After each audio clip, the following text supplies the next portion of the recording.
Being an artist and a woman has never been easy. In the 16th and 17th centuries, leading male artists, tackling 5-metre-high marble sculptures and covering entire chapels with frescoes, were often termed virtuosi, while women, simply by virtue of their gender, received neither the acclaim nor the opportunities. As time progressed, attitudes did not. It took until the end of the 19th century for women to be allowed to study the nude from life.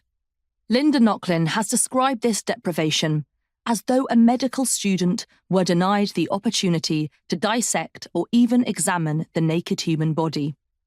Even today, the contribution of women artists tends to be missing from history books and museum collections. It wasn't until 1976 when feminist art historians Nochlin and Anne Sutherland Harris's touring exhibition Women Artists 1550 to 1950 opened at the Los Angeles County Museum of Art, that women were even acknowledged as having contributed to 400 years of art.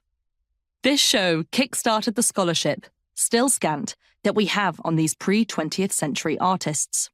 Until that point, the role of women in the history of art had been at best a curiosity.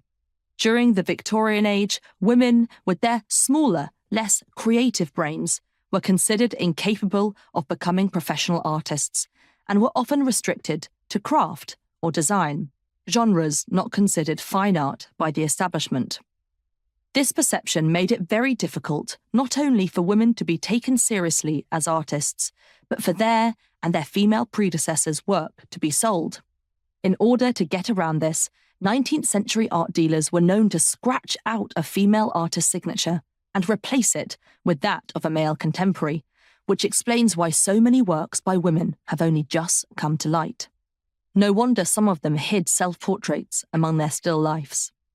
Let's right this wrong, because despite their many educational, personal and professional setbacks, and the lack of historians championing their work, bar some excellent feminist scholars, including Griselda Pollock and Whitney Chadwick, women artists were also driving the changes of their time.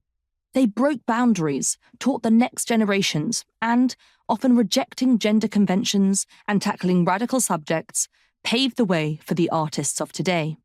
To even begin to understand these trailblazers, we must examine the context in which they were working. This will enable us to realise their triumphs as artists, given their lack of social and financial freedoms, resources and training, all while living in cultures which valued them as less than men.